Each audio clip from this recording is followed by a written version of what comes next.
So John talks about in point 4 that you have to exude passion as well as purpose. We talked about you got to do it in a way of being very authentic to how you're wired. And yet at the same point in time, you got to manage that a little bit because some of us may come across with a little bit of too much passion. Talk about when you hear John teach this principle, you teach with passion. It's in you, right? And I think it's in you because you're a product of the product you believe. John talks about it here in these last 4 points of point number 4. Everything there aligns directly with where you're at as a leader. Talk a little bit about how you manage that passion of yours when you're teaching and facilitating content with people and our teams. Well, number one, let me say this. You asked, what did I think or how did I feel when John was teaching that? I went, yes, touchdown. That's right. In fact, I thought about 3 recent occasions that John has told me to modify my tempo and emotion from stage to be a little bit more effective. And I thought about capturing my notes for all of you on watching on YouTube. I print out the notes at the bonus resource section as well. And so I thought I've circled it because I've got to go show John that I still can do passion. Yeah, that's right. So number one, the first thing I did was like, yes, it's my best birthday present ever. But I'll tell you this. I still stand by what I told you right before we started recording after we listened to John. As a highly passionate person, you do the values card exercise with clients all over. When I did that, one of my top 5 values is passion. Growth is another one. Passion is everything to me. Mm-hmm. If I can't get excited about it, nobody wants to be around me. Trust me, I'm a boring person. But if I can get excited about what I'm doing, it overcomes me. Well, what that means is when I'm passionate about something that we need to do and we're not measuring up, we're coming up short. Something happens. Something's a distraction. My passion is portrayed as intensity. Yeah. And we had Liz Wiseman on here this year, and Liz talks about in the book Maximizer about a passion that can also be a minimizer, or a maximizer's strength can be a minimizer liability. And that's certainly true for me under passion. I've had people that worked alongside me. Nobody works for me, but worked alongside me for 10 years, 15 years, that I'll get passionate about something. It comes across to them as intensity, and they'll go, is something wrong with me? Are you mad at me? Is something? I'm going, have we not worked long enough together that you know I would tell you if I'm displeased, if I'm frustrated? No, I got to get there.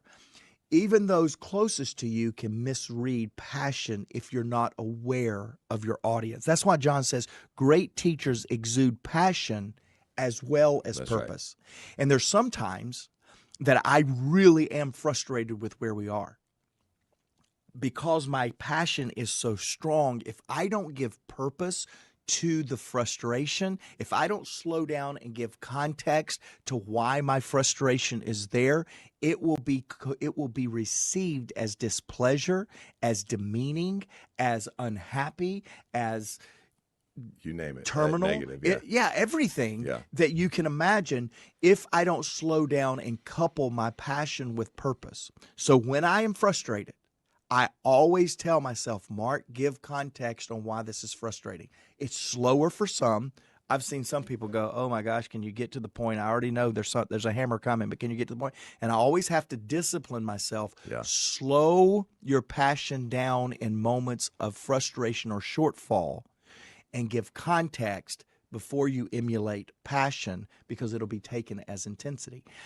I love my passion. I wouldn't trade anything for it. I love it. I love growth. That's another high value of mine. I wouldn't trade those things. They are the things that make me unique. Mm-hmm. But being wise with those are a difference maker in the 2 points today. Point number 1, create a safe environment. Yeah. Point number 2, do it with purpose. Don't just be passionate with purpose without purpose, because then you're just a fanatic. And we all know what fans are, right? They're fanatics with no sense of reality. Yeah. And so I don't want to have no sense of reality in the things that I am passionate about, because then I become a fanatic. Yeah. I think, and I knew exactly almost every word that you were going to we've worked together for a long time. And I think there's also the other side of that. As we're kind of wrapping up, I want to talk about the other side of it, because people hear about your passion all the time. And one of the things that we're learning in organizational development and the companies we're working with is that one of the probably top 4 reasons people stay at organizations or join organizations is because there's meaningful work, right? Yeah.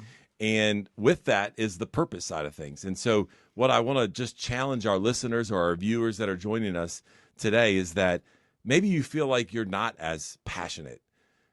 That would be me, right? I communicate in a different way. I don't have as much passion as Mark does, but the purpose, we are directly aligned in the purpose of what we do.